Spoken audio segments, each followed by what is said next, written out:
Let's talk about Dicks, the musical. The musical. Please don't ban this video because I'm going to say the word dick a lot.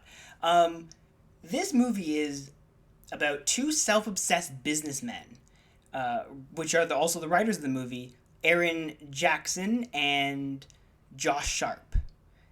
And these two businessmen discover they are long lost identical twins and come together to plot the reunion of their eccentric divorced parents in this riotously funny and depraved musical from comedy icon Larry Charles, also starring Megan Thee Stallion, Nathan Lane, Megan Mullaney, and Bowen Yang as God. This movie might have the most credentials to be a raunchy comedy musical, or at least an amazing one, as any movie ever.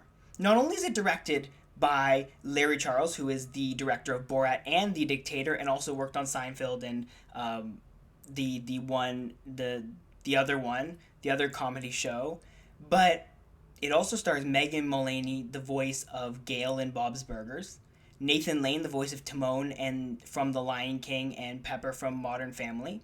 Oh yeah, and Megan Thee Stallion is also in the film. If you need more credentials to be a musical, I mean, I don't know. I guess maybe Taylor Swift, but like you know what I mean? Like you've pretty much got everything there. And then oh yeah, on top of that, they have a vet music composer, Maurice de Vries, who worked on Coda, La La Land, Cats, Elvis, and more. This might be the best A24 movie ever. Somehow I've gotten this far in the video without talking about the biggest dicks in the entire movie, Josh Sharp and Aaron Jackson, who might be some of the most hated and hilarious characters in this adult version of the Parent Trap. Like this, this is their show from start to finish, and they're both better than Lindsay Lohan in the Parent Trap. So, you know, and this, apart from the Flying Vagina and Sewer Boys, obviously, this is their show from start to finish. And I mean, look, we haven't even talked about the songs yet because this is a musical.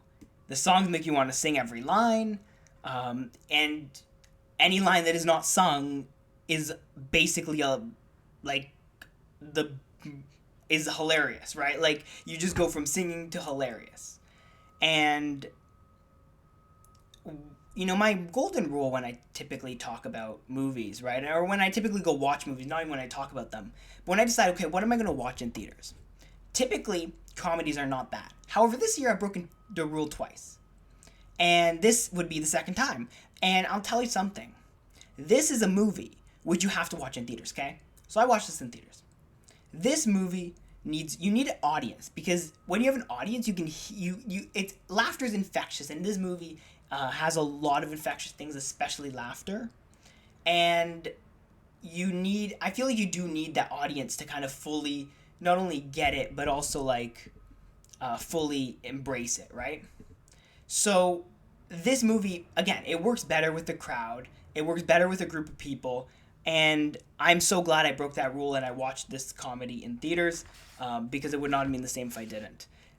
This movie is also just under an hour and a half, which means it doesn't drag on or have the time to get under your skin. This movie is like bizarre, it's funny, it's weird in all the right ways, and of course, this movie has the Sewer Boys. So and it's out in theaters October 27th, so you can watch it there. Obviously, it played at TIFF before this, and again, I do go into some of these movies, right? And I'll say this for a fact: I went to this with low expectations. But I think when you have a movie which is as talented, through the cast as it is, and you also then have, you have A24 behind it, which means it's going to be good, and there's going to be this level of quality. And I mean, at least off the top of my head, I can't remember the last amazing A24 like raunchy comedy. I'm probably forgetting something, but like that's what I'm talking about. Is like this doesn't feel like A24, but it is A24, so you also feel a little bit of comfort. And again, the music is great and it's hilarious. And I don't know what more you can ask for now. Is it a very, it's obviously a raunchy comedy, and yet it's still better than anything Jonah Hill's ever done. So I don't see a reason why you shouldn't watch this. Now, yeah, that's pretty much it.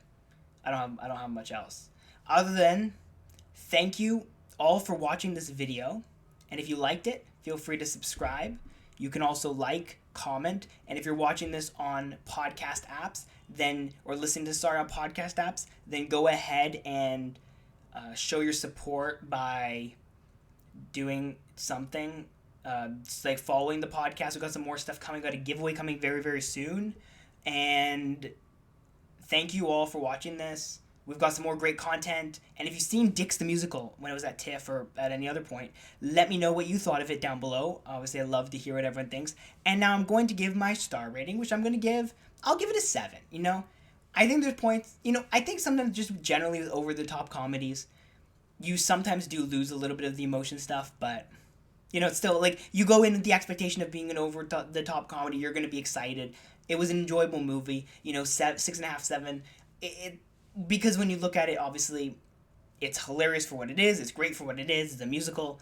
But, obviously, it's not a perfect movie. Now, they do also do some cool fourth wall breaking. The other thing I wanted to mention was they do some fourth wall breaking with, some of the... They kind of say, oh, well, why does that look so cheap and, fake and cheap, right? They have some moments like that where, like, the sewer boy parents, right? I'm not going to go into much detail, but they clearly look fake and cheap, and they mention that. So I think they also do a little bit of a good job with that, with kind of, fourth wall breaking. A little bit to excuse things, but also because I think, obviously, those things are done on purpose to some extent, and it makes it look great, because it makes it look intentional. It doesn't look lazy, it looks intentional. But, yeah. Other than that, great movie. Highly recommend it. Let me know what you guys think of it. It comes out in theaters October 27th. And look, it has the Sewer Boys. So you want to go watch it. Okay, bye.